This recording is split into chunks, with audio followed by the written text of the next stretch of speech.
अनुसूचित जाति और अनुसूचित जनजाति के उपवर्गीकरण के पक्ष में सुप्रीम कोर्ट के फैसले पर SC/ST समुदायों से संबंधित लोकसभा और राज्यसभा के बीजेपी सांसदों ने बीते रोज 9 अगस्त को पीएम नरेंद्र मोदी से मुलाकात की। इस मुलाकात से बसपा सुप्रीमो मायावती खुश नजर आ रही हैं। इसके बाद उन्होंने मांग की है कि एक्स पर मायावती ने लिखा कि माननीय प्रधानमंत्री जी द्वारा आज उनसे भेंट करने गए बीजेपी के SC/ST सांसदों को यह आश्वासन देना कि SC/ST वर्ग में क्रीमी लेयर को लागू नहीं करने तथा SC/ST के आरक्षण में कोई उपवर्गीकरण भी नहीं करने की उनकी मांगों पर गौर किया जाएगा।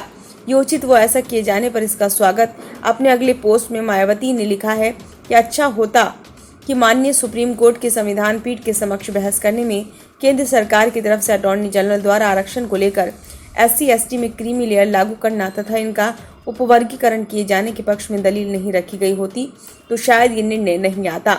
बसपा सुप्रीमो ने अपनी मांग रखते हुए फिर से एक पोस्ट किया और लिखा, सुप्रीम कोर्ट के 1 अगस्त 2024 के निर्णय को संविधान संशोधन के जरिए जब तक निष्प्रभावी नहीं किया जाता तब तक राज्य सरकार अपनी राजनीति के तहत वहां इस निर्णय को इस्तेमाल करके SC/ST वर्ग का उपवर्गीकरण व क्रीमी लेयर को लागू कर सकती है। अतः संविधान संशोधन बिल इसी सत्र में लाया जाए। सुप्रीम कोर्ट ने पिछले हफ्ते SC/ST वर्ग के कोटे में उपवर्गीकरण को मंजूरी दी थी। इस दौरान अदालत ने कहा था कि SC/ST कैटेगरी के अंदर नई सब कैटेगरी बनाई जा सकती है। इसके तहत अत्यंत पिछड़े तबके को अलग से रिजर्वेशन दिया जा सकता है।